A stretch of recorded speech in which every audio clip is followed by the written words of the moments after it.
যে ছেলেটার চুল মুশরিকের মতো, বেঈমানের মতো।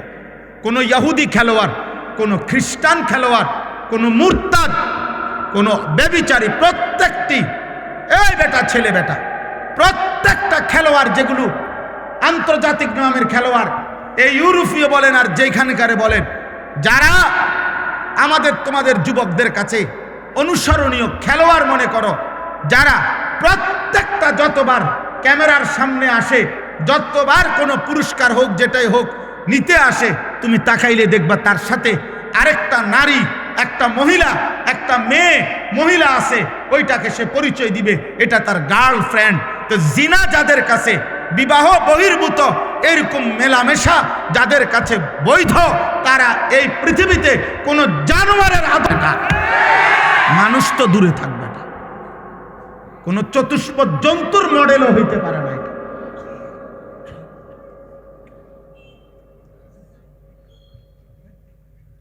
সে প্রকাশ্যে মহিলাকে নিয়ে সে ছবি তুলতেছে, ক্যামেরায় পোজ দিতেছে, এটা তার গার্লফ্রেন্ড। ছি ছি ছি বেটা, ঘৃণা হওয়া উচিত বেটা, রুচির উপরে বেটা, রুচির উপরে ঘৃণা হওয়া উচিত বেটা। হায়া, লজ্জা এক মানুষের সৃষ্টিগত নিয়ামত, আল্লাহর দান। এটা যার হায়া ছিনিয়ে নেয়, যার লজ্জা ভেঙ্গে যায়, আল্লাহ রসুল বলছে ফাসনা মা শিতা, এবার তোমার আচরণ জানোয়ারের মতো, যা মন চায় তাই করো, যা বেটা। তোর যেহেতু লজ্জা নাই, তুই খারাইয়া মুতলে কি আর বইয়া মুতলে কি, তুই রাস্তার ধারে মুতলে কি আর মানুষের চোখের সামনে মুতলে কি। পাশে দিয়া মানুষ যাইতেছে, মহিলা যাইতেছে, পুরুষ যাইতেছে, সিএনজি যাইতেছে, ও এখানে বসে পেশাব করতেছে। ধরেন তার কত বড় নিকৃষ্ট রুচি, কি তারে পড়াইলো, কে কি পড়লো, তে এই বাচ্চাটা কি পড়লো, ছি ছি ছি ছি ছি ছি বেটা, থো বেটা, ওই বিবেকের উপরে ছি বেটা।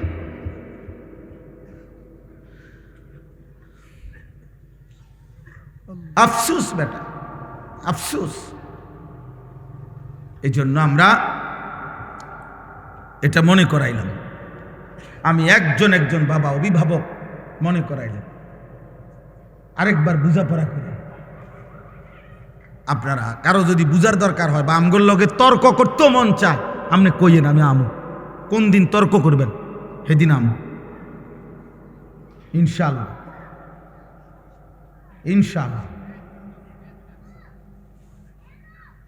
ইউরোপের পড়ার উপরে ভরসা করিলে শুধু মুসলমান হয়ে ওইটা এই সন্তানকে মনে রাখবেন ইকোনমিক্যাল অ্যানিমেল বানাবে, মানুষ বানাবে না।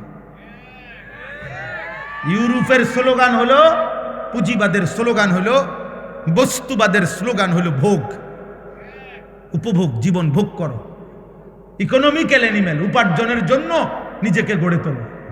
কেমনে পড়লে, কি শিখলে, কি করলে, আর কোন পলিসি অ্যাপ্লাই করলে 1 লাখ টাকা উপার্জন হবে, আরো পলিসি খাটাও, এবার মাসে 3 লাখ টাকা আসবে, আরো পলিসি খাটাও, পরিশ্রম আরো বাড়াও, এবার মাসে 10 লাখ টাকা ইনকাম হবে, আরো পলিসি নাও, তুমি একসাথে 3 কোটি টাকা ব্যাংক লোন নাও, তারপরে ফ্যাক্টরি খুলে দাও, এবার মাসে 1 কোটি টাকা আসবে। তুমি একসাথে, আমারও ওই দিন বলছে হুজুর, আমি দোয়া করতাম, আমার একদিন একজনে কইছে ওনাদের কোম্পানি কিছুদিন আগে 1200 কোটি টাকা লোন নিছে, 1200 কোটি টাকা। আমি দোয়া করতাম, হইতে লাগে, আমি ব্যাককল পাইছি আমার। হ্যাঁ, আপনি আমার ব্যাককল ঠাউরাইছেন, আমি আমনের মতো হারাম করার জন্য দোয়া করতাম। হ্যাঁ, সামনে সামনে তো অনেকেরই দেখলে রুম আইস দেই, এগুলোর মধ্যে অনেকগুলোর মধ্যে তো পরে পরীক্ষা করলে ফরমালি নাইব। কথা তো মৌখিক বলতেই হয়, চলতেই হয়, কিন্তু হৃদয়ের ভালোবাসা কোনো নাফরমানের জন্য কখনোই থাকে না।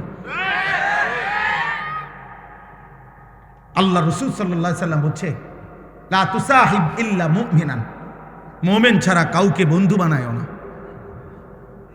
ওয়ালা ইয়াকুল মালাকা ইল্লা তাকিয়ুন, মুত্তাকি ছাড়া কাউকে ভালোবেসে কিছু খাওয়াইও না। হাদিস নবীজি বলছে সাল্লাল্লাহু আলাইহি ওয়াসাল্লাম। এই জন্য আমি প্রত্যেকটা ছেলে পেলে, বাবা, ভাই, মা, বোন, আপনাদের কাছে এটা বুঝাইতে চাই, আমরা এটা ফিরে আসেন, আপনারা পড়েন, আপনারা ভাগ করে যে যেখানে পারেন পড়েন, কোনো সমস্যা নেই। কিন্তু আপনারা আরেকবার হিসাব দিলাম, আমরা মানুষ হব না কেন, আমরা আল্লাহ চিনব না কেন, আমরা রসুল চিনব না কেন? এক বিন্দু কোনো যুক্তি তো থাকতে হবে। কোরআন শরীফ না মানার পিছনে একজন মুসলিম পরিচয়ধারী অথচ আল্লাহর কোরআন মানে না, কারণটা কি? তার একটা বাস্তব যুক্তিসঙ্গত কোনো কারণ তো দর্শাইতে হবে। আপনি এটা কোন, আপনি এটা কারণ বলেন। আপনি যে মুসলমান, রাসূলুল্লাহ সাল্লাল্লাহু আলাইহি সাল্লামের সুন্নাত ত্যাগ করলেন কেন? এটার একটা বাহ্যিক কারণ বলেন। দাড়ি কাটার উপরে একজন ভদ্রলোক একটি কারণ দর্শান। একটা লোক, একটা চ্যালেঞ্জ করলাম যে এর কোনো ন্যূনতম, রাসূলুল্লাহ সাল্লাল্লাহু আলাইহি সাল্লাম শত শতবার দাড়ি লম্বা করতে বলছে, দাড়ি লম্বা করতে বলছে, দাড়ি লম্বা করতে বলছে।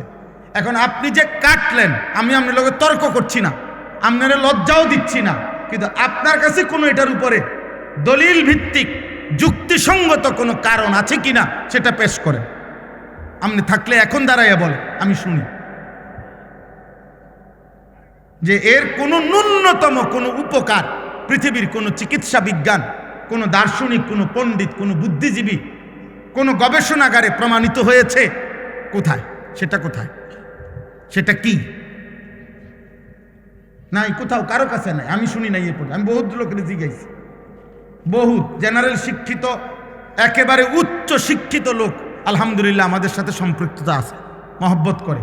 জিজ্ঞাসি, স্যার আপনি বলেন, বাইর করে দেন, আপনি গবেষণা করে বাইর করে দেন, দাড়ি কাটার উপরে সৌন্দর্য, অথবা দাড়ি কাটলে দাড়িওয়ালা মানুষের চাইতে দাড়ি কাটুন না মানুষের এক সুতা একটু বেশি সুন্দর দেখা যায়, এটার উপরে যুক্তিটা কি?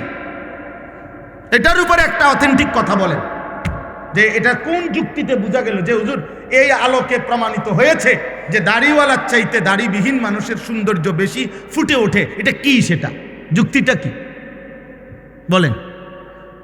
কিন্তু দাড়িওয়ালা সুন্দর দাড়িবিহীন মানুষের চাইতে, এ কথার উপরে আমি দলিল দিতে পারবো। আপনারটার উপরে আপনি দেন, আমি দিই মুখির লেগে, আপনারটা আপনি বাইর করেন, আমারটা আমি কম। এই পৃথিবীতে 1450 বছরে লক্ষ লক্ষবার প্রমাণিত হয়েছে রাসূলুল্লাহ সাল্লাল্লাহু আলাইহি সাল্লাম, ওনার সাহাবায়ে কেরাম 1 লক্ষের চাইতে বেশি সাহাবী রাতে, দিনে, সকালে, দুপুরে, দিবানিশি নবীজিকে দেখছেন হাজার হাজার বার, লক্ষবার। প্রত্যেকেই অকপটে সাক্ষ্য দিছেন, যতবার নবীজিকে দেখছি খোদার কসম এর চাইতে সুন্দর এই গোটা সৃষ্টিতে আর কাউকে দেখিনি।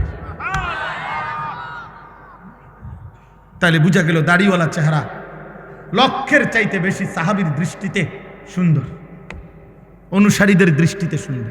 1 2 কোরআনুল কারীমের মধ্যে আছে ওয়াদ-দুহা ওয়াল-লাইলি ইযা সাজা। এই শব্দের 2 তাফসীর। এক তাফসীর হলো ওয়াদ-দুহা শব্দের অর্থ হলো আল্লাহ তাআলা বলছেন, হে বন্ধু আমার, আপনার এই পবিত্র চেহারা, যে চেহারা আলোকোজ্জ্বল, আপনার এই সুন্দর আলোকোজ্জ্বল নূরানি পবিত্র আলোকিত সুন্দর চেহারার আমি আল্লাহ কসম করছি। রাসূলুল্লাহ সাল্লাল্লাহু আলাইহি সাল্লামের চেহারা মুবারকের কসম আল্লাহ করছেন। তাইলে আল্লাহর কাছে এই চেহারা যদি সুন্দর না হয় তাহলে তিনি কসম করছেন কেন? আর নবী সাল্লাল্লাহু আলাইহি সাল্লামের চেহারা মুবারক দাড়িওয়ালা ছিল না দাড়িবিহীন? খালাস। আপনারটা আপনি ওই দেখেন, ওই হাবড়ার দেখেন, ওনার পিছনে 3 জন মুরব্বী বসা। দেখেন দেখেন ভাই, তোমার পিছনে দেখো, তুমি ঠ্যাঙ্গালগি দিয়ে দাঁড়াও, মোবাইলে কষ্ট হইতেছে তো তোমার ছবি উঠাইতে, পায়ের উপরে ভর দিয়া ছবি উঠাইতেছে। তুমি একটা বাঁশ আনো, আইনা খাড় করাও। না না, লজ্জা না দিলে হবে না। কেন? আমি সুন্দরভাবে নিষেধ করছিলাম না? কথা বলেন না কেন?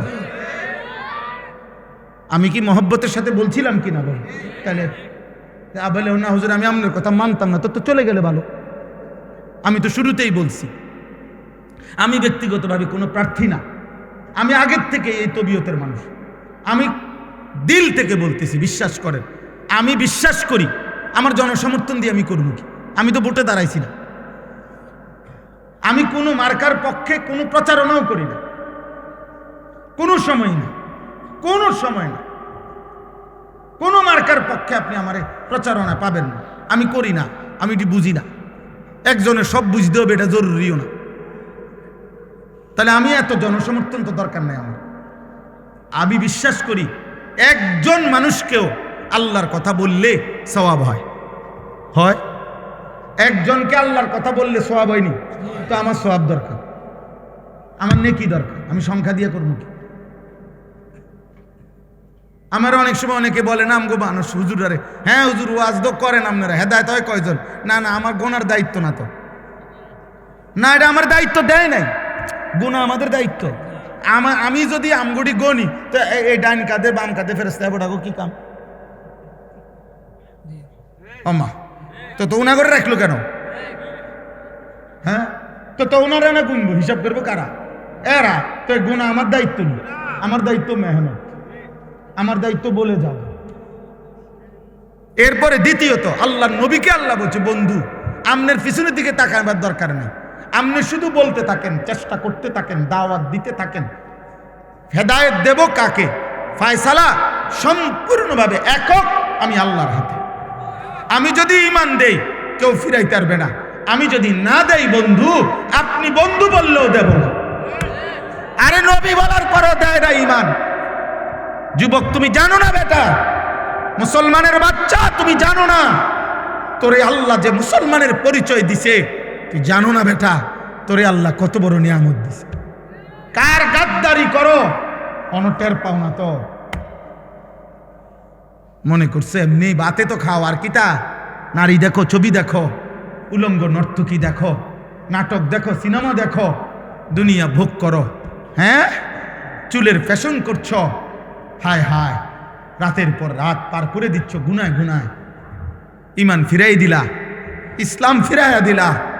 আরশের মেহমানদারি, আরশে আজিমে আল্লাহ বলছে বন্ধু 23 বছরে আমি আপনার কাছে অসংখ্য বিধান আগে দিয়েছি, সামনে দেব, কিন্তু মালিক আমি একটা হুকুম শুধু বন্ধু আমি বড় যত্ন করে রেখে দিয়েছি। নিয়ত করছি আমি আল্লাহ, আমি ইচ্ছা করেছি জিব্রাইল না মিকাইল না কারো মাধ্যমে না, আপনাকে আরশে আজিমে এনে 5 ওয়াক্ত নামাজের এই হাদিয়া আমি আল্লাহ আপনার হাতে তুলে দিলাম। বন্ধু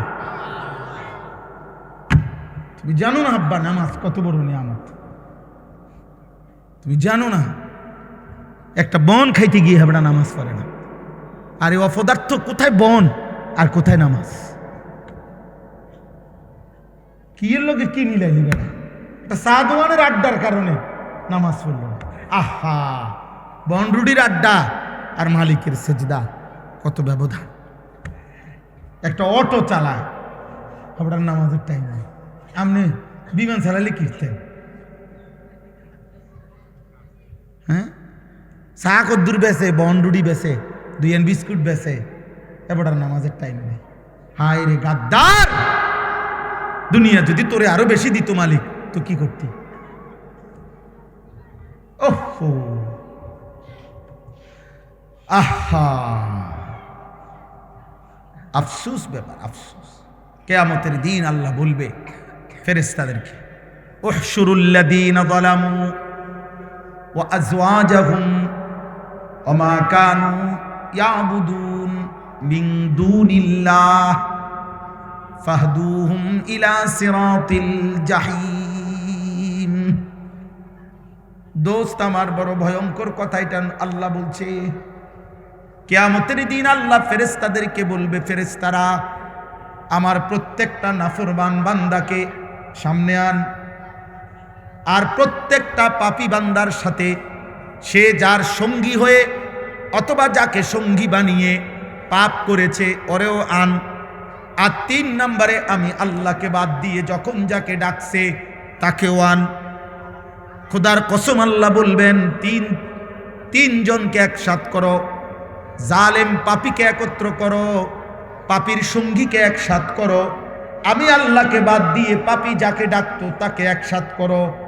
আল্লাহ বলবেন এই তিনজনকে একসাথ করে ফাহদুহুম ইলা সিরাতিল জাহিম, তিনটারেই ধাক্কা দিয়া জাহান্নামের রাস্তায় পাঠায় দাও। মনে রাখো বাপ, যে বন্ধু তোমার উলঙ্গ ছবি দেখাইছে, যে বন্ধু তোমার সুদের আড্ডায় নিয়ে গেছে, কিস্তির আড্ডায় নিয়ে গেছে, নারীর আড্ডায় নিয়ে গেছে, জিনার আড্ডায় নিয়ে গেছে, সঙ্গী নামের, বন্ধু নামের, সহকর্মী নামের, সহপাঠী নামের যেই মানুষ নামের শয়তান তোমারে পাপের রাজ্যে নিয়ে গেছে, সেদিন কিয়ামতের দিন তুমি এবং তাকে একসাথ করা হবে। এবং শুধু সেই দুইজন না, বরং আল্লাহকে বাদ দিয়ে যাকে ডাকতো তাকেও। কোরআনুল কারীমে আল্লাহ বলছে। এই জন্য আব্বা, আমি সর্বোচ্চ, আমার ধমক দেওয়া মাকসাদ না, আমি আপনাদের সাথে ঝগড়া করতে আসি নাই, আমি আপনাদের সাথে দ্বন্দ্ব করতে আসি নাই, মনে করাইতে আসছি আপনি ভাত খান, ঘুম যান, আপনি দুনিয়া উপার্জন করেন, কোনো অসুবিধা নাই, রিজিক তো হারাম না, উপার্জন তো হারাম না, চাকরি, ব্যবসা, কৃষি, ক্ষেত খামার, আয় উপার্জনের বৈধ মাধ্যম, এটা তো হারাম না।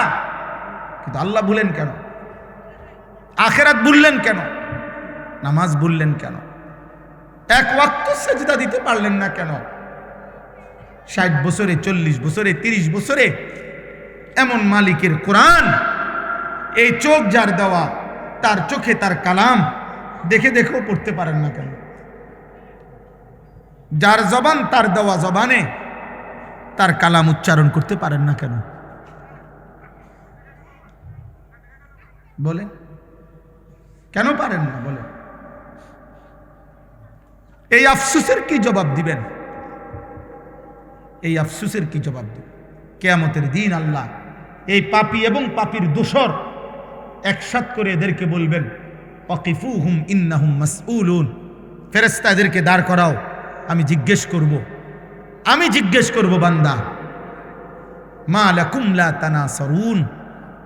সাংঘাতিক কথা আল্লাহ বলবেন সেদিন প্রত্যেক পাপীকে এবং তার পাপের সঙ্গীদেরকে একসাথ করে আল্লাহ বলবেন, মা লাকুম লা তানাসারুন, এই নাফরমান, তোর কি হলো? তোরা একজন আরেকজনকে আজ সাহায্য করছো না কেন? সেদিন না বলছিলা তুমি, দোস্ত তুই নিশ্চিন্ত থাক, আমি তোর পাশে আছি। আল্লাহ বলেন, সেদিন না বলছিলা দুনিয়াতে, আজ তাকে সাহায্য করছো না কেন? মা লাকুম লা তানাসারুন, কি হলো তোমাদের? পরস্পরকে সাহায্য করছো না কেন? বাল হুমুল ইয়াউমা মুস্তাসলিমুন। আল্লাহ বলে, না, যার কেউ সাহায্য করবে না, বরং প্রত্যেকেই আমি আল্লাহর সামনে মাথা নুয়ে পড়বে। স্যারেন্ডার, নেতাও স্যারেন্ডার, কর্মীও স্যারেন্ডার, বন্ধুও মাথা নুইবে, সহযোগীও মাথা নুইবে, প্রত্যেকেই মাথা নুয়ে ফেলবে। পাপীও, পাপের সঙ্গীও, পাপ কাজের সহযোগিতাকারীও। এজন্য এটা বড় মারাত্মক। আমি তো করি নাই, না না, সহযোগী হলেও বিপদ। আল্লাহ নবী বলছে, যেমন হাদিসে আছে, লাআনাল্লাহু আকিলার রিবা ওয়া মুকিলাহু ওয়া শাহিদাইহি ওয়া কাতিবাহু। আল্লাহ নবী বলছে, যে সুদ খায় তার উপরে আল্লাহর লানত, যে সুদ দেয় তার উপরে আল্লাহর লানত, যে সুদের সাক্ষী থাকে তার উপরে আল্লাহর লানত, যে সুদের কথা লিখে দেয় তার উপরে আল্লাহর লানত, লানত, লানত, লানত। কিছু বলার থাকলে নবীকে বললেন। আপনার যদি কোনো আপত্তি থাকে, অসুবিধা, কেউ যিনি বলছেন ওনারে বলেন, উনি আছেন মদিনা শরীফে,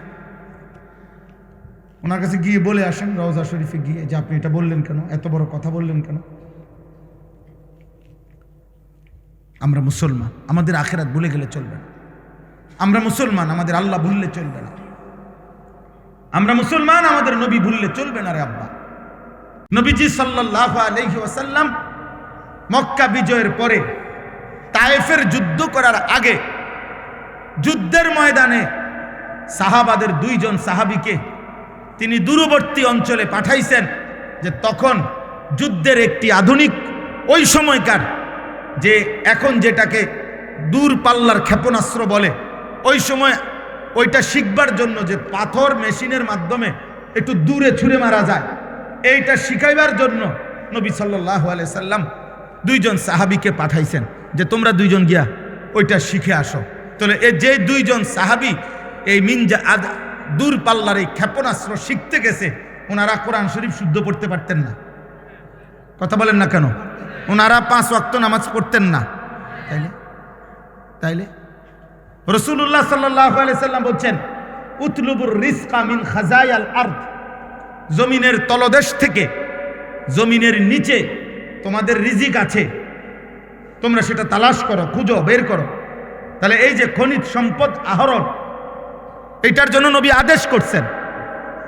তাহলে নবীজি আদেশ করছেন যাদেরকে যে মাটির তলদেশ থেকে তোমরা রিজিক অন্বেষণ করো, এই কথার অর্থ হইল তোমরা যারা খনিজ সম্পদ আহরণ করবে তোমাদের নামাজ পড়তে হবে না, তোমাদের কোরআন শরীফ অশুদ্ধ হইলেও চলবে। তাইলে আপনারা এটা ভাবলেন কেমনে যে আপনি স্কুলে পড়লে কোরআন শরীফ অশুদ্ধ হইলে চলবে? আপনারা এটা মেনে নিলেন কেন? যুবক ভাই, তোমরা এটা মেনে নিলা কেন?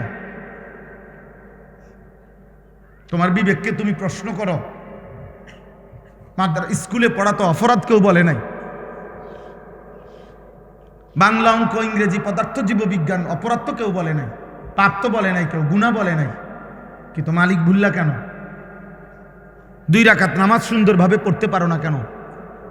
অজুর ফরজ, গোসলের ফরজ সুন্নাত মোতাবেক করতে পারো না কেন? আত্তাহিয়াতু, দুরূদ শরীফ, দোয়ায়ে মাসুরা, দোয়ায়ে কুনুত হুজুরদের মতো শুদ্ধ পড়তে পারবে না কেন? বাবার মৃত্যুতে, মায়ের মৃত্যুতে, আপনজনের মৃত্যুতে জানাজার দোয়া, আল্লাহুম্মা গফির লি হাইয়িনা ওয়া মাইয়িতিনা, এই দোয়া পড়তে পারবেন না কেন? এই দোয়ার যেই ফজিলত, আল্লাহর কসম সারা পৃথিবীর 1 কোটি মৌলবী, কাবা শরীফের ইমাম, মসজিদে নববীর ইমাম, সবাই যদি দাঁড়াইয়া আলগা মুনাজাত করে, এরকম 1 কোটি হুজুরে মুনাজাত করা, তার চাইতে আমার রসুলের জবান দিয়া মৃত ব্যক্তির জন্য যে দোয়াটা উচ্চারিত হয়েছে, এইটার দাম কোটি কোটি গুণ বেশি উঠে বেটা।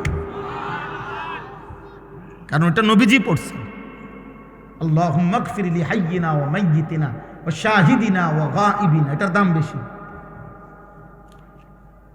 এটার দাম বেশি। এর বিপরীতে কাবা শরীফের ইমাম সাহেব দোয়া করলো নিচে। বুঝেন নাই কথাটা? এই জন্য বললাম দোস্ত, আফসোসের বিষয়, আজ আমরা দৃশ্যমান ভিন্ন হয়ে গেলাম। আজ তোমরা স্কুলের অগণিত ছেলে একটাবারও ভাবতেও শেখো না যে মুসলমান হিসাবে তোমার চুল রাসূলুল্লাহ সাল্লাল্লাহু আলাইহি ওয়াসাল্লামের মতো হওয়া উচিত না। তোমরাও মেনে নিছো, অভিভাবকরাও মেনে নিছে যে সে যেহেতু জেনারেলে পড়ে, অতএব তার চুল, চেহারা, তার লিবাস, পোশাকের মধ্যে ইসলাম অনুসরণ করার কোনো বাধ্যবাধকতা নাই, যেহেতু ছেলেটা স্কুলে পড়ে। আমরা এটা মেনে নিলাম কেন? আমরা এটা মেনে নিলাম কেন? মা বাবা মেনে নিছে, এই জন্য ওনারা প্রত্যেক দিন দেখে দৃশ্যমান এই দুনিয়া আমাদেরকে ছেড়ে দিতে হবে, আমাদেরকে চলে যেতেই হবে, আমাদেরকে ফিরতেই হবে আপন নিড়ে, সেটা কবর। আমাদেরকে ফিরতে হবে শুধু আরো সামনে, সেটা হাসরের মাঠ। আমাদেরকে যেতে হবে আরো সামনে, সেটা ফুলসেরা।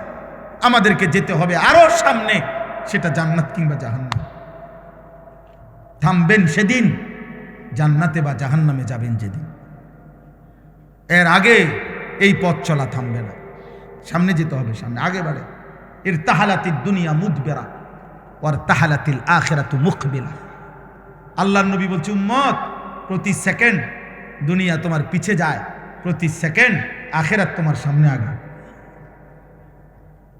এই জন্য আপনাকে ইচ্ছাই হোক অনিচ্ছাই হোক, ছোট ভাই, বড় ভাই, জওয়ান, কিশোর, বয়স্ক, বাবা, আমি, আপনি, পর্দার আড়ালের মা, আমাদের প্রত্যেককেই ইচ্ছাই হোক অনিচ্ছাই হোক আগে বাড়তে হবে, সামনে যাইতে হবে, সামনে। আর কোনোদিন পিছনের দিকে যাওয়া যাবে না।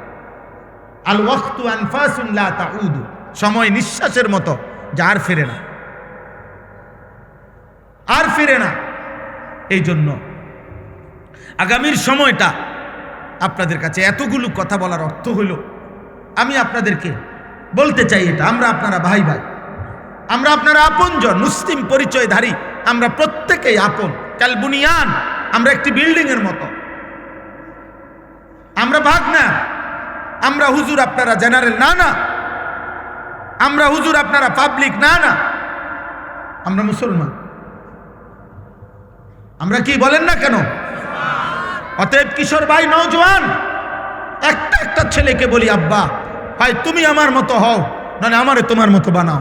আপন দুই ভাই, আপন মুসলমান, আলাদা হবা কেন? আলাদা হইবা কেন? তোমার পক্ষে তুমি যুক্তি দাও, আমার কোরআন থেকে আমি বলি, তুমি ইনসাফের সাথে ফয়সালা করো। যদি বিবেক মরে না যায়, যদি লজ্জা মরে না যায়, তো ইনসাফ করো। এক ওয়াক্ত নামাজ যে পড়ে না পৃথিবীতে, তাকে কোন যুক্তিতে ভদ্র সভ্য তাকে কেন বলা হবে? এত বড় সৃষ্টিকর্তার কৃতজ্ঞতা যার মধ্যে নাই, সে বেয়াদব না তো বেয়াদবটাকে বলেন? আপনি ইনসাফ করেন। আমরা মুসলমান, আর যদি বলেন আমি মানতে কোনোভাবে রাজি না, তো মুসলিম পরিচয় ছেড়ে দেন, মুসলিম পরিচয় ত্যাগ করেন। তো সেটাও তো করবেন না, তা তাইলে আর এই দোটানা কি লাভ? এই কি লাভ? একটা লোক বুজুর্গানে দিন বলছে, মনে করেন এর দূর হইতে পারতো না। মনে করেন একটা লোক, আমি মসজিদের ভিতরে, মানে এই মসজিদের এই দরজায় আমি ভিতরে একটা পাও দিলাম, বাইরে এক পাও দিলাম, কথা বুঝেন নাই? আমি মসজিদের ভিতরে, আমি মসজিদের বাইরে, এরম হইতে পারত না। মুসলমান এমন হইতে পারত না যে এক পাও ভিতরে এক পাও বাইরে, এটা না। আল্লাহ কোরআনে বলছেন পুরা পুরা পুরা মাথার চুল থেকে পায়ের নখ পর্যন্ত তোমার পুরা বডি ইসলামের মধ্যে ঢুকা।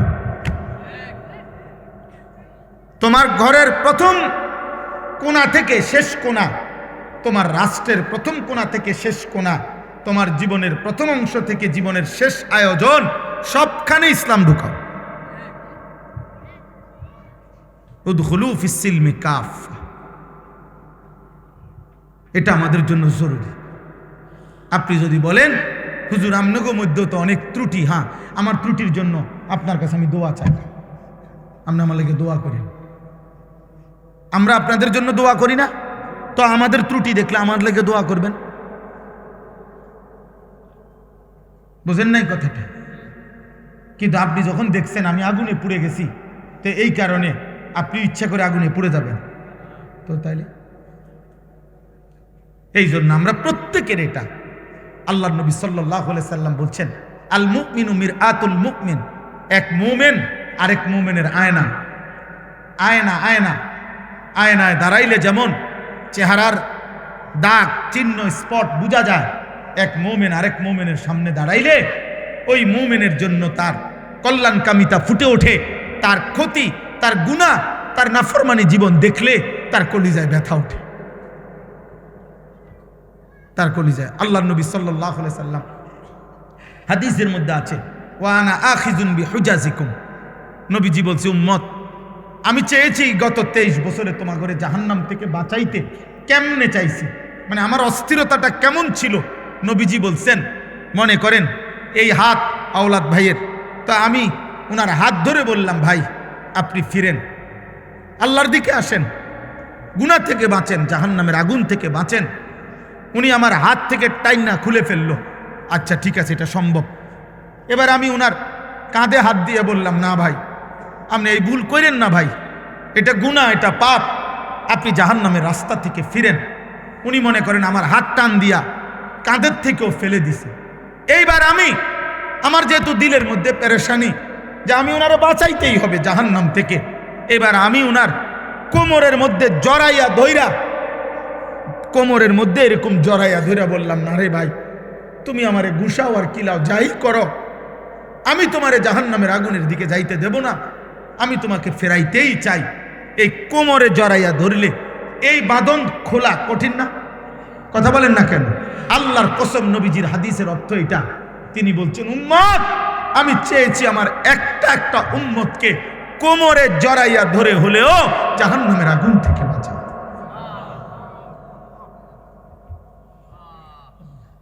এই হুজাজি কোমর তো এটা, কোমর কোমর কোমর থেকে ছুটবা কেমনে? আবু জেহেলকে নবী সাল্লাল্লাহু আলাইহি সাল্লাম তারিখে ইবনে খাল্লিকানের মধ্যে আছে 4000 বার নবী শুধু আবু জেহেলকে কালেমার দাওয়াত দিয়েছে। 4000 বার, জি জি 4000, আর 4000 কি পরিমাণ চেষ্টা করছে।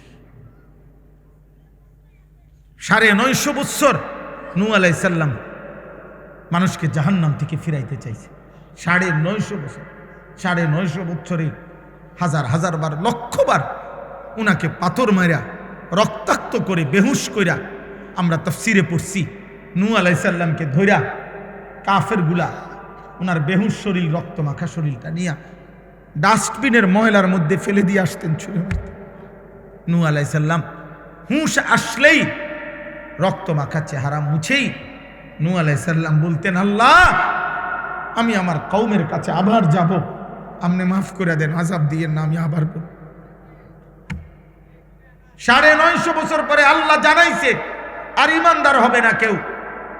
কিন্তু যেদিন তুফান শুরু হয়েছে, নূহ আলাইহিস সালাম, এই কোরআনে আছে রে আব্বা, সূরা হুদের মধ্যে, সেই দিনও যেদিন আল্লাহ বলছে নূহ আর ইমানদার হবে না কেউ, আন্নাহু লা ইউমিনা ইল্লা মান কাদ আমানা, আর কেউ ঈমান আনবে না।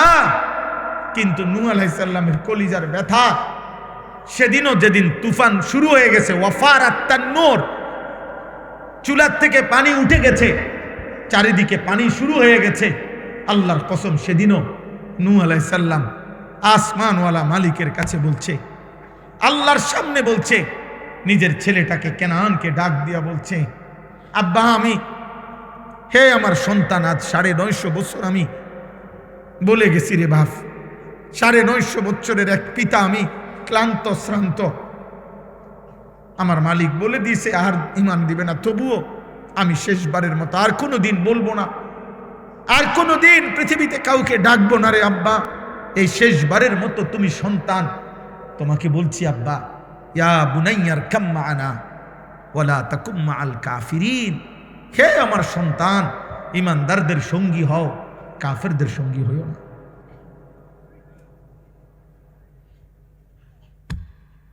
ইয়া বুনাইয়ার কাম মা'ানা ওয়ালা তাকুম মা'আল কাফিরিন। নূহ আলাইহিস সালাম বলছে, পুত, ইমানদারদের সঙ্গী হও, কাফেরদের সঙ্গী হইও না। ইব্রাহিম আলাইহিস সালাম ওনার আব্বাকে হাজার হাজার বার বলছে, ইয়া আবাতি, ইয়া আবাতি, ইয়া আবাতি, হে আমার আব্বা, ঈমান আনেন আব্বা, ঈমান আনেন। আব্বা কালেমা পড়েন, আল্লাহকে মানেন। ইয়া আবাতি লা তা'বুদিশ শাইতান, হে আমার পিতা, আপনি শয়তানের গোলামি কইরেন না। ইয়া আবাতি ইন্নী আখাফু আন ইয়ামাসসাকা আযাবুম মিনার রাহমান, হে আমার আব্বা, ঈমান ছাড়া যদি কবরে যান, আমার আল্লাহর আযাব আপনাকে ঘিরে ফেলবে। এইভাবে বলছে। এক পিতা তার বাপকে জাহান্নাম থেকে বাঁচাইতে চাইছে, এক বাপ তার ছেলেকে জাহান্নাম থেকে বাঁচাইতে চাইছে। বারবার বলেছে, বারবার বারবার বারবার বারবার, আপনি মুসলমান বাপ হয়ে ছেলেটা এক ওয়াক্ত নামাজ পড়ে না, আপনি কেমনে মেনে নিলেন? আপনি মুসলমান স্বামী হয়ে আপনার স্ত্রী একদিনও পর্দা করে না, হায় মুসলমান স্বামী, আপনি কেমনে মেনে নিলেন? আপনি মুসলমান অভিভাবক হয়ে আপনার ঘরে প্রতিদিন রঙিন টেলিভিশনে নর্তকী নাচে, আপনি ইমানদার কেমনে মেনে নিলেন? কেমনে মেনে নিলেন বাপ? আল্লাহ আমাদেরকে মাফ করে দেন, আল্লাহ আমাদের কলিজার মধ্যে বুঝ দান। আল্লাহ আমাদের হৃদয়ে ঈমান দান করেন, হৃদয়ে ঈমান দান। আল্লাহ তাআলা কোরআনুল কারীমের মধ্যে বারবার বলেছেন লাআল্লাহুম ইয়াতাযাক্কারুন ওয়া লাকাদ ওয়াসালনা লাহুমুল কাওলা লাআল্লাহুম ইয়াতাযাক্কারুন। আমি আল্লাহ আমার কথাগুলো বারবার বলেছি। ওয়াসালনা মানে হলো এক কথা বারংবার বলা। আল্লাহ বলেন আমি আমার কথাগুলো বারবার বলেছি কেন? লাআল্লাহুম ইয়াতাযাক্কারুন, আমার বান্দাগণ যেন উপদেশ গ্রহণ করতে পারে, এটা মাকসাদ, উপদেশ যেন হাসিল হয়। এজন্য আল্লাহ তাআলা একই কথা কোরআনুল কারীমে বারবার বলছে। তিন কথা পুরা কোরআনের বক্তব্য, তাওহীদ, রিসালাত, আখিরাত। কোরআনুল কারীমের প্রত্যেক আয়াতে এই কোনোটার একটা, হয় আল্লাহর প্রতি ঈমান, নয়তো রাসূলের কথার প্রতি ঈমান, নয়তো আখিরাতের প্রতি ঈমান। হয়তো ঈমান শিখাইছে, নয়তো কোনো ইবাদত আমলের কথা বলছে, নয়তো আখিরাতের ভয় দেখাইছে। এই কথাই ঘুরে ঘুরে, এই তিনটি কথাই ঘুরে ঘুরে কোরআনে ঘটনা উল্লেখ করছে, কখনো মাসআলা উল্লেখ করছে, কখনো উপমা দৃষ্টান্ত উল্লেখ করছে। কিন্তু মূল মাকসাদ বান্দার ভিতরে যেন আল্লাহর প্রতি ঈমান, রাসূলের কথার প্রতি ঈমান, আখিরাতের প্রতি ঈমান যেন মজবুত হয়। এই জন্য বারংবার বলছে ইয়া আইয়ুহাল্লাযীনা আমানু, এই কথাইটা হে ঈমানদারগণ কোরআনুল কারীমের মধ্যে 89 বার আছে। তা এতবার কেন? 89 বার আছে। আল্লাহ তাআলা চেয়েছেন প্রত্যেকবারে হে ঈমানদারগণ, হে আমার প্রিয় বান্দাগণ। এটা বলার দ্বারা আমাদেরকে আল্লাহ তাআলা আন্তরিকতাপূর্ণ মহব্বতের শব্দ দিয়ে বুঝাইতে চাইছেন, বান্দা তুমি আমার প্রিয়, তুমি ঈমানদার, অতএব তুমি আমার কথার প্রতি মনোযোগী হও। 89 বার আমি তোমাকে এক শব্দে ডেকেছি, তুমি আমার কথা প্রত্যাখ্যান করো। আকিমুস সালাহ, এই নামাজের কথা 82 বারের চাইতেও বেশি আল্লাহ তাআলা উল্লেখ করছে এক কথাই। এতবার কেন বললেন? যেন আল্লাহ বলতে চাচ্ছেন বান্দা তবুও আমি চাই বারবার বলে তুমি যেন সেজদা করো। আদম আলাইহিস সালাম এবং ইবলিস এর ঘটনা, যে সেজদা করতে বলছে, অন্যান্য ফেরেশতাগণ সেজদা করছে কিন্তু ইবলিস সেজদা করে নাই। এই সেজদা না দেওয়ার কারণে ইবলিস চিরবিতাড়িত হয়েছে। এই কথাইটা কোরআন শরীফে 10 বার আছে। এই ঘটনাটা একই কথা 10 বার আছে। ফাবিআইয়ি আলাই রাব্বিকুমা তুকাদ্দিবান, এই কথাইটা কোরআনুল কারীমে এক সূরার মধ্যে বারবার আছে, বারবার আছে। ওয়াইলুন ইয়াউমাইদিল লিল মুকাদ্দিবিন, এই কথাইটা কোরআনুল কারীমে যে মিথ্যাবাদীদের জন্য সেদিন জাহান্নাম, এই কথাইটা কোরআনুল কারীমের এক সূরার মধ্যে 10 বারের চাইতেও বেশি আছে। বারবার বলছে, ঘুরায় ঘুরায়, বারবার বারবার।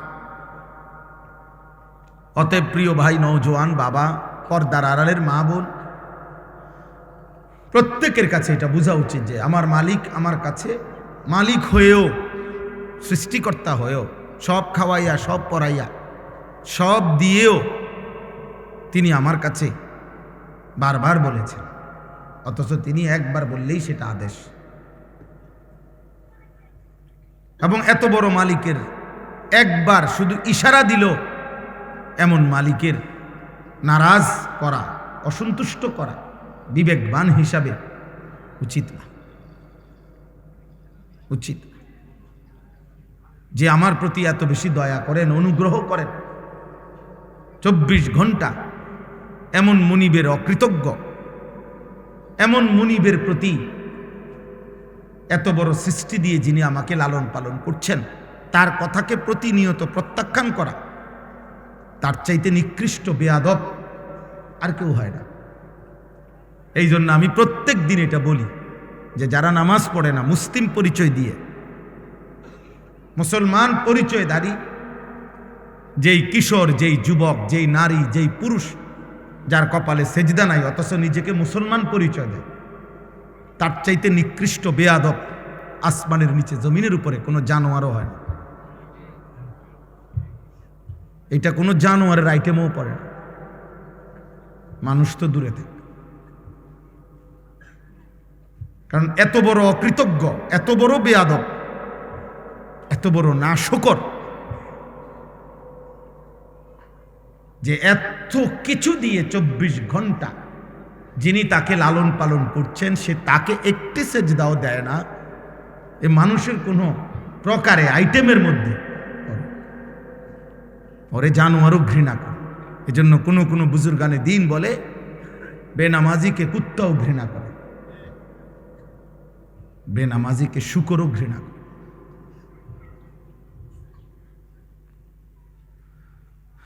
এজন্য বাবা এটা বোঝা উচিত, আত্মপরিচয় মিলাইবেন। পড়ালেখা আপনারা যেমন করছেন আমরাও করছি, আমরা কোনো ঘোড়ার ঘাস কাটছি না।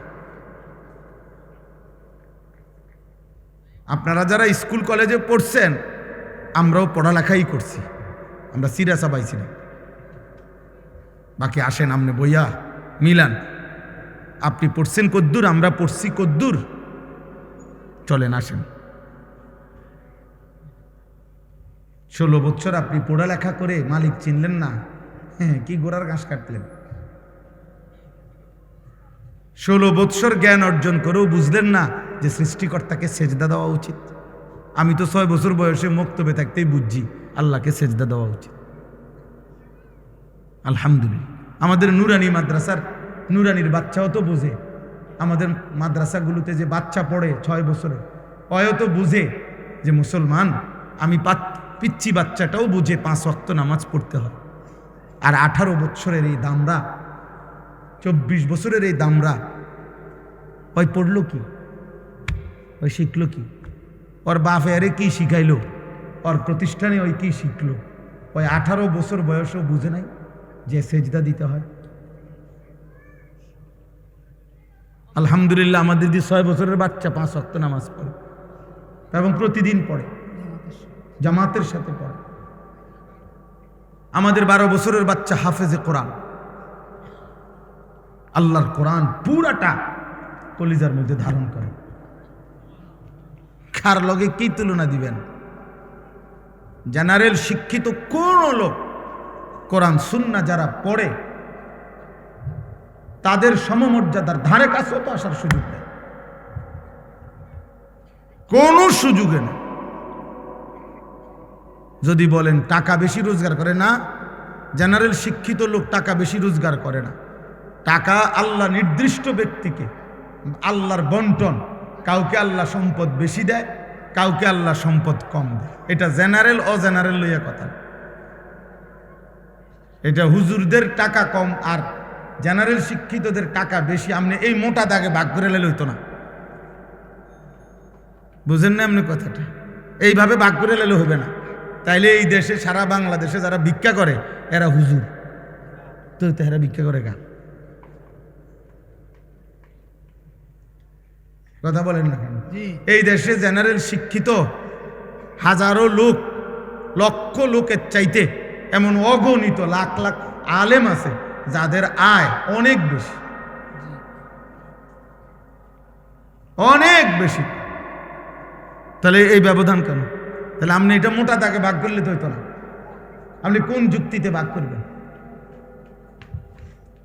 বাংলাদেশে এখনো অশিক্ষিত বেকার তার চাইতে শিক্ষিত বেকার বেশি, একদম এটা হিসাব করা কথা।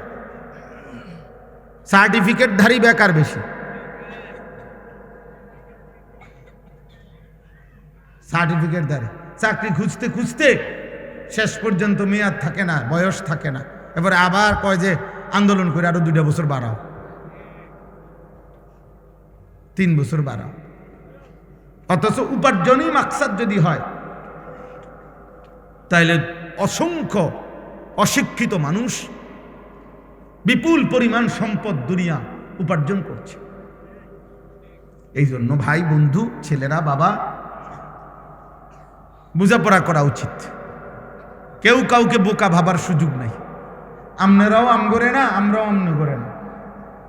কারণ আলহামদুলিল্লাহ স্কুলে পড়েন আর মাদ্রাসায় পড়ি, ভাত খাইয়েই বড় হয়েছি আমরা, চিড়া খাইয়া না। আমনে যে দূর পৃথিবী চিনেন এদূর আমরাও চিনি। আপনারা যে এটারে টাইলস বলেন, আমরা মাদ্রাসার হুজুর ওইটারে টাইলসে কই, মাড়ি কই না। তাহলে দুনিয়া এটা বোঝাপড়া করা উচিত। শিক্ষার যদি আলাদা কোনো মূল্য থাকে, জ্ঞানের যদি আলাদা কোনো মূল্য থাকে, যে জ্ঞান শুধু খাওয়ার জন্য নয়, জ্ঞান শুধু ভোগ করার জন্য নয়, জ্ঞান শুধু উপার্জনের জন্য নয়, অন্য কিছু, তো সেই অন্য কিছুটা কি? সেই অন্য কিছুটা কি? যে জ্ঞান তোমাকে খোদার 365 দিনে একদিনও ফজরের নামাজ জাগাইলো না, চিনাইলো না, ভোরের আলো তোমারে কোনোদিন দেখলো না, তুমি কি জ্ঞান অর্জন করো? বলো না ভাই। আপনি বা কি শিখাইলেন? ছেলেটাই বা কি শিখল? মেয়েটাই বা কি শিখল? এই জন্য আলহামদুলিল্লাহ হিসাব মিলাবেন। জেনারেল পড়ালেখা আমরাও পড়ছি, আপনারাও পড়েন, আমরাও পড়ছি আলহামদুলিল্লাহ। আমি কুমিল্লা ভিক্টোরিয়া কলেজ থেকে মাস্টার্স পাস করছি, বিজ্ঞান বিভাগ থেকে এসএসসি পাস করছি, সায়েন্স থেকে দাখিল। কাজেই বুঝাপড়া আছে আমার, বুঝা শুনেই কইতেছি, বুঝাপড়া নিয়েই কইলাম। আপনি কোনো মাদ্রাসাকে এতিমখানা ভাববেন না। মাদ্রাসা এতিমখানা না, মাদ্রাসা এতিম বাচ্চা পড়ে। মাদ্রাসা এতিমের আশ্রয়স্থল, এটা এতিমখানা না। মাদ্রাসা মুসাফির খানা না, মাদ্রাসা কায়নাতের সর্বশ্রেষ্ঠ শিক্ষা যেটা কোরআন এবং সুন্নাহ, ওইটা পড়ার ঘর। যেই কোনো যুক্তিতে, পৃথিবীর যেই কোনো যুক্তিতে আজ পর্যন্ত কোন বিবেকবান কোরআন সুন্নাহর সামনে, পৃথিবীর কোন বেঈমান, কোন কাফের, কোন মুশরিক, কোন ইহুদি, কোন খ্রিস্টান, কোন নাস্তিক, কোন মুরতাদ, কেউ আল্লাহর কোরআনের বিপরীতে পৃথিবীর কোন শিক্ষাকে, পড়াকে 1 সেকেন্ডের জন্য উপরে উঠাইতে পারে নাই।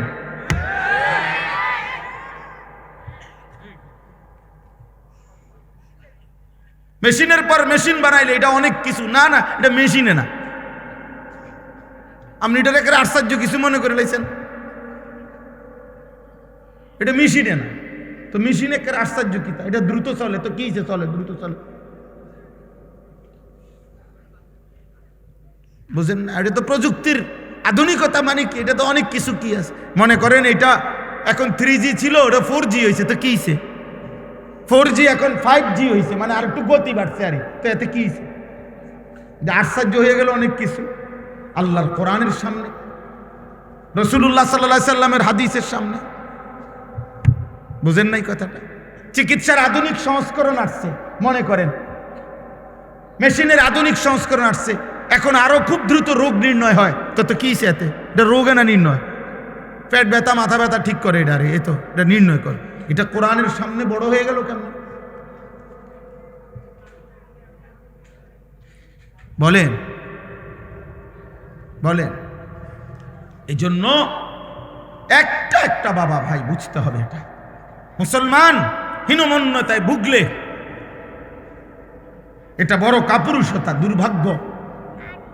বেঈমান অব্যাহত প্রচারণা দিয়ে 190 বছরের লাগাতার ব্রিটিশ এই ইংরেজ লাল বেনিয়ারা বণিকের ছদ্মাবরণে, ব্যবসার ছদ্মাবরণে এসে যখন আমাদের এই উপমহাদেশে রাষ্ট্র ক্ষমতা দখল করেছে, ইস্ট ইন্ডিয়া কোম্পানির ছদ্মনামে 190 বছর আমাদের উপরে যখন জুলুম করেছে, এই জালেমরা 190 বছরে আমাদেরকে একটা দৃশ্যমান, আমাদের মুসলমানের মধ্যে একটা দৃশ্যমান দেওয়াল উঠাই দিয়ে গেছে। সেটা হলো আমরা একদল হয়ে গেলাম হুজুর, আরেক দল হয়ে গেলাম জেনারেল শিক্ষিত। আমরা মেনে নিছি যে মুসলমানের মধ্যে 2 গ্রুপ হইতে পারে, এক গ্রুপের কোরআন শরীফ শুদ্ধ হবে, আরেক গ্রুপের অশুদ্ধ হইলেও চলবে। এক গ্রুপ আল্লাহর কোরআন পড়তে পারবে, আরেক গ্রুপ না হইলেও চলবে। এক গ্রুপ আল্লাহ বিল্লাহ করবে, অজু নামাজ সূরা কেরাত হালাল হারাম পাক নাফাক এগুলা ঠিক রাখবে, আরেক গ্রুপ জেনারেল শিক্ষার সুবাদে এগুলো ঠিক না রাখলেও চলবে।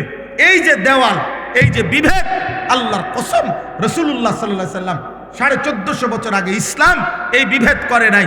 ইসলামের সবক তো ছিল মুসলিম যে পরিচয় দেয় শতভাগ 100 জন আল্লাহর কোরআন পড়তে পারবে, রাসূলের হাদিস পড়তে পারবে, কোরআন সুন্নাহ মতে জীবন চালাবে, এটা প্রত্যেকের জন্যই আবশ্যক ছিল, এটাই ছিল নিয়ম। কিন্তু বেঈমান মাঝখান দিয়ে আয়া আমাদের 2 ভাগ করে দিয়েছে।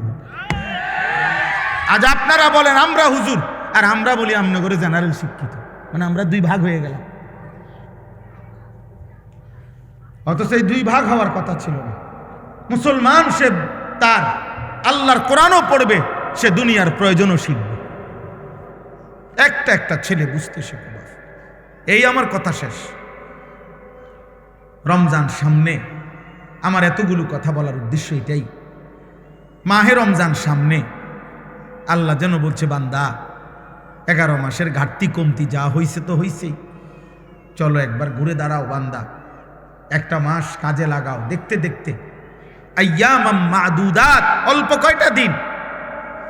কয়টা দিন, কিন্তু বান্দা একটা মাস রমজান, মনে রেখো আমি প্রতি মিনিট প্রতি সেকেন্ডকে আমি আল্লাহ স্বর্ণ হীরা মণি মুক্তার চাইতে দামি বানায় দেব। সেজদা দিবা একটা, আমি আল্লাহ গুনবো 70টা। সেজদা দিবা একটা, আমি কারো জন্য গুনবো 700, কারো জন্য 7000, কারো জন্য 70,000, কারো জন্য 7 লাখ, কারো জন্য 70 লাখ, কারো জন্য 7 কোটি, কারো জন্য 70 কোটি, কারো জন্য 70,000 কোটি, কারো জন্য 70 লক্ষ কোটি। খোদার কসম হাদিসে আছে, কারো জন্য আল্লাহ ফেরেশতাকে বলবে, ফেরেশতা তুই পারতি না লিখতি সংখ্যাটা, আমি আসমানওয়ালা রব, আমি লিখবো। আমি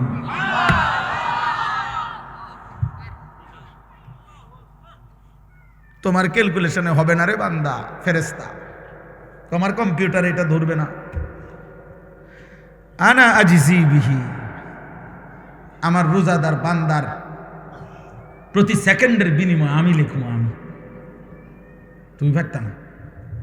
সেই রমজান আমাদের সামনে, এইটাই মনে করাইতে আসছে। বলছি যে কিশোর ভাই, যুবক ভাই, গত 11 মাসের ব্যস্ততা থেকে বাবা মা বোন, পর্দার আড়ালের মা, উপস্থিত বয়স্ক চাচা বাবা, অভিভাবক, সবাই আমরা মুসলমান। আরেকবার ঘুরে দাঁড়া, রমজানকে কাজে লাগা। রমজান পরিবর্তনের মাস, রমজান হেদায়েতের মাস, রমজান জীবন সাজাইবার মাস, রমজান নিজেকে গড়ে তুলবার মাস, রমজান অফুরন্ত রহমতের মাস, রমজান অফুরন্ত মাগফিরাতের মাস, রমজান কোটি কোটি জাহান্নাম থেকে নাজাতের মাস। রমজানকে কাজে লাগা, রমজানকে কাজে লাগা।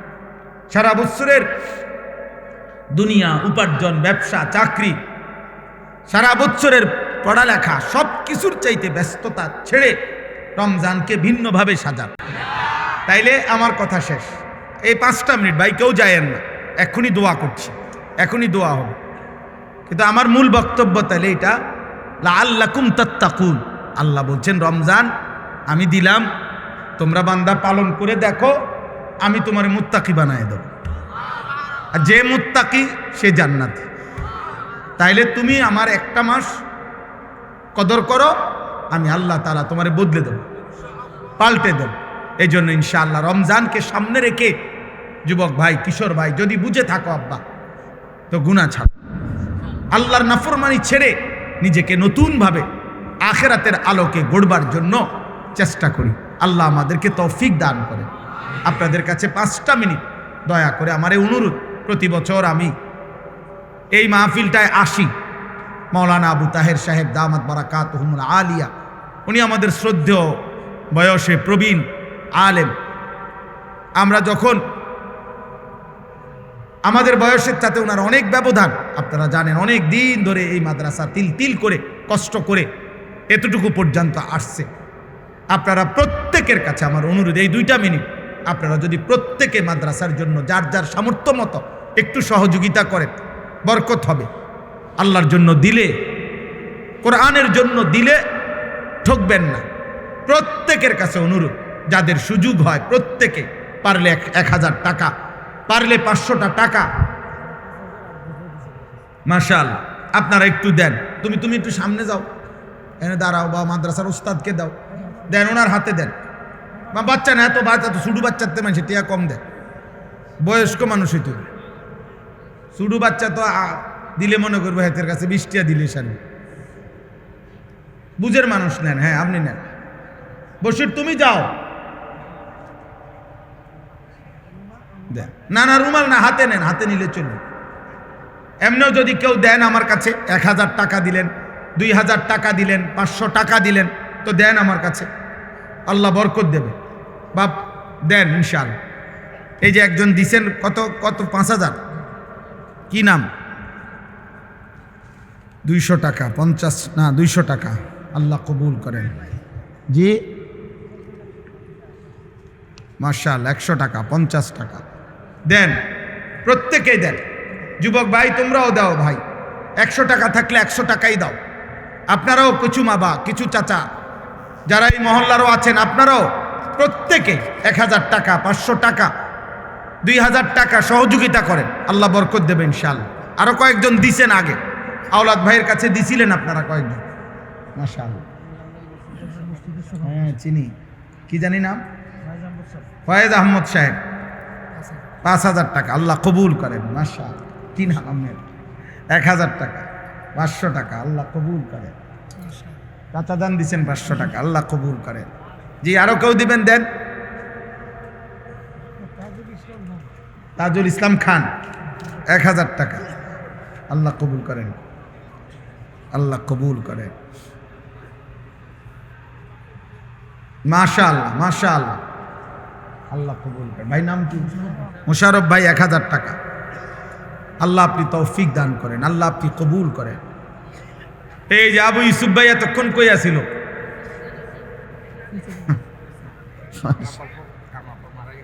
কি নাম আপনার? আব্বার নাম কি? হাজি আব্দুর রশিদ। হাজি আব্দুর রশিদ সাহেব চাচা যান ইন্তেকাল করেছেন, ওনার জন্য 1000 টাকা দিয়েছেন, দোয়া চেয়েছেন, আল্লাহ কবুল করেন, আল্লাহ আপনি মাফ করে দেন, আল্লাহ মাফ দেন, প্রত্যেকে দেন।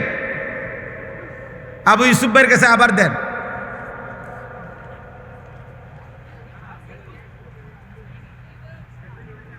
হ্যাঁ মালিক মাফ করে দেন, মাফ করে দেন। নওজোয়ান ভাই সবাই নামাজ পড়েন, মহব্বত করে নামাজ পড়েন। নওজোয়ান সেজদা ছাড়া দামি হয় না আব্বা, দামি হয়। মোবাইল টিপতে টিপতে মানুষ দামি হয় না। নারী দেখলে, ছবি দেখলে, অশ্লীল দৃশ্য দেখলে মানুষ সম্মানই হয় না, ঘৃণিত হয়। এই জন্য একটা যুবক ভাই, যদি কেউ বুঝে থাকো ভাই, সেজদা দিও, সেজদা দিও, আল্লাহ তৌফিক দান করো। আলহামদুলিল্লাহ রাব্বিল আলামিন। আল্লাহুম্মা আনতাস সালাম ওয়া মিনকাস সালাম, তাবারাকতা ইয়া দাল জালালি ওয়াল ইকরাম। আইয়ুহাল্লাযীনা আমানু কুতিবা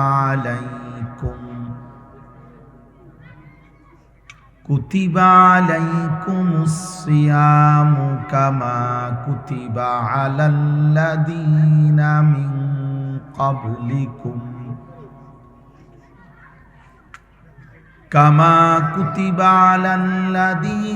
মিন ক্বাবলিকুম লাআল্লাকুম তাত্তাকুন। সাদাকাল্লাহু মাওলানাল আযীম। وقال نبينا صلى الله عليه وسلم اتق المحارم تكن أعبد الناس. اللهم صل على محمد وعلى آل محمد كما صليت على إبراهيم وعلى آل إبراهيم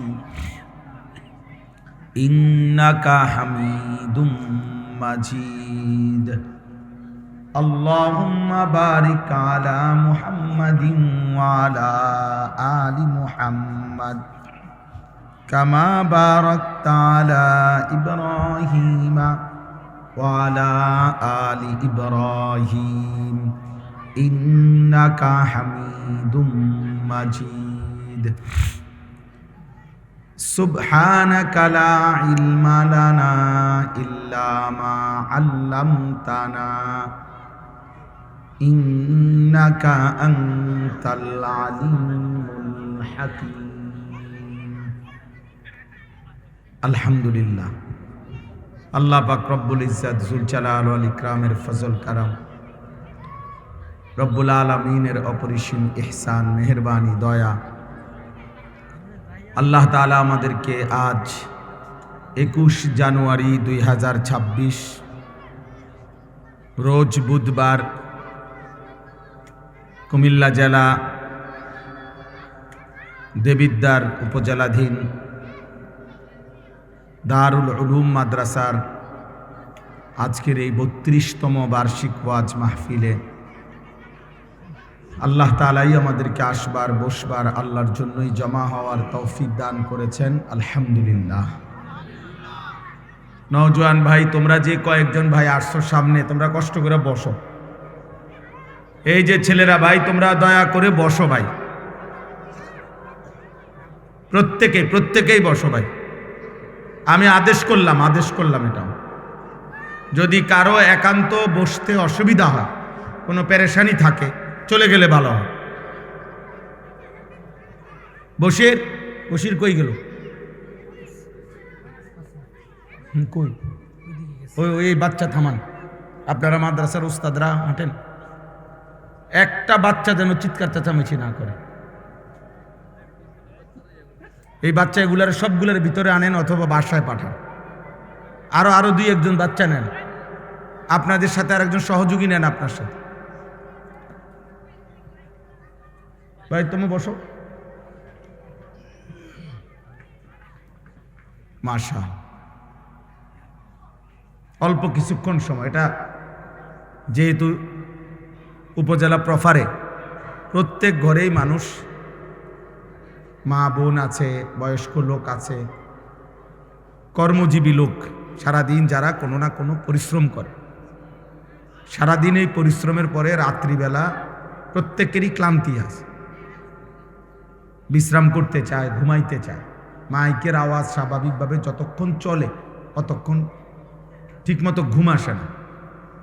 প্রত্যেকেই ওয়াজ শুনতে হবে, বাধ্যতামূলক, এটা জরুরি না, বাধ্য না। এটা শরীয়তে এটা বলে নাই যে বাধ্যতামূলক। অতএব খুব লম্বা করা কোনো প্রয়োজন নেই। আমারও স্বাভাবিক পরামর্শ এটাই ছিল, অল্প সময়ের ভিতরেই বয়ান শেষ হয়ে যায়। একটি বার্ষিক মাহফিল হয় নিয়মিত, আলহামদুলিল্লাহ, এটাই পাওয়া। এজন্য বাবা, ভাই, বয়স্ক, চাচা, ছেলেরা, নওজোয়ান ভাই, যে কয়েকজনই বসছেন, অল্প একটু সময় মনোযোগ দিয়ে বসে। একজনও হাতে মোবাইল ধরে ভিডিও রেকর্ড করবেন না, এটা আমি স্পষ্ট নিষেধ করলাম। আমি এটা পছন্দ করি না, মাইনা নিতে পারি না। আমি কিন্তু এরপরে দেখলে ধমক দেব। দয়া করে মোবাইল হাতে ভিডিও করলে, রেকর্ড করলে মনোযোগ হয় না, কোনো কথা হৃদয়ে ঢোকে না। আল্লাহর কথা যদি দিলে না ঢোকে, উপলব্ধি যদি না হয়, উপদেশ যদি নসিব না হয়, দিল যদি না নড়ে, তো বলার মধ্যে কোনো ফায়দা নেই, শুনবার মধ্যেও কোনো ফায়দা নেই। নিয়ম সর্বস্ব, প্রথা সর্বস্ব, রসুম হিসাবে, রওয়াজ হিসাবে একটি মাহফিল করতে হওয়া, এজন্য করতেছি। এর মধ্যে আহামরি কোনো বিশেষত্ব নেই, কারণ সারা বাংলাদেশে লক্ষ লক্ষ ওয়াজ মাহফিল হয় এই 3-4 মাসে, শীত সিজনে সারা বাংলাদেশ। অল্প কয়েকজন বক্তা, এই গোটা 50-100 জন হইব, তেলে এরা সারাটা বাংলাদেশ চষে বেড়ায়। হাজার হাজার মাহফিল, লাখ লাখ মাহফিল। তাহলে কাজেই একটি মাহফিল করা এটা কোনো আশ্চর্য কিছু না, অবাক কিছু না। বরং বাস্তবতা হলো এই বলার উদ্দেশ্যটি কি, আয়োজনের উদ্দেশ্যটা কি? প্রদর্শন না, মহড়া না, লৌকিকতা